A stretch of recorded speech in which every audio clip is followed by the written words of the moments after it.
Speed അല്പം കൂടിപ്പോയി, അതാ അതും വീണു. ഈ കാണുന്നത് ഒരു കർക്കിടവാവ് ദിവസത്തെ കാഴ്ചയാണ്.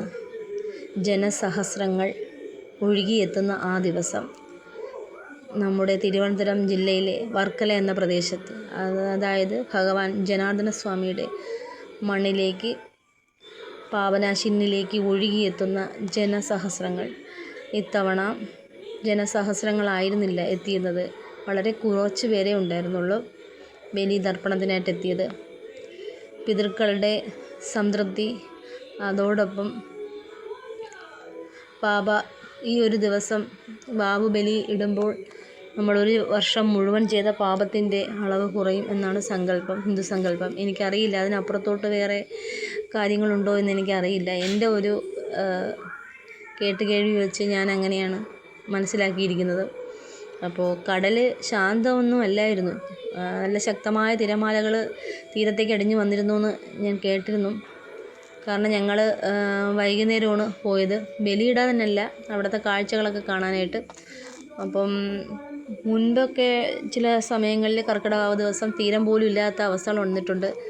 അപ്പോഴൊക്കെ ഒരുപാട് തിക്കും തിരക്കുമായിരുന്നു. ഇത്തവണ തിരക്ക് വളരെ കുറവായിരുന്നു.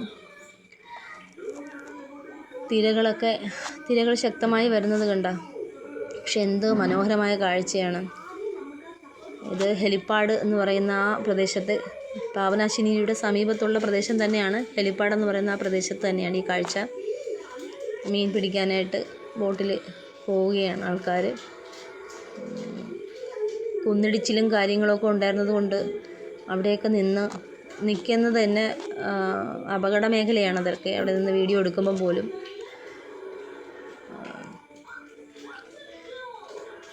പക്ഷെ കാലാവസ്ഥയൊക്കെ അനുകൂലമായിരുന്നു. മഴയൊന്നും വലുതായിട്ടൊന്നും പെയ്തില്ല. അങ്ങനെ ഞങ്ങൾ കർക്കിടക ദിവസമായതുകൊണ്ട് പൊതിച്ചോറ് തയ്യാറാക്കാമെന്ന് വിചാരിച്ചു. കഴിഞ്ഞ വർഷവും കൊടുത്തു, ഈ വർഷവും കൊടുത്തു. പിന്നെ പറ്റുന്ന സമയങ്ങളെല്ലാം മാസം തോറും കൊടുക്കാൻ ശ്രമിക്കാറുണ്ട്. പരിസരത്തുള്ള പാവപ്പെട്ട ആൾക്കാർക്ക് ഭക്ഷണം കിട്ടാനിരിക്കുന്ന, അമ്പലത്തിലൊക്കെ ഇരിക്കുന്ന ഭക്തർക്ക് കൊടുക്കാറുണ്ട്.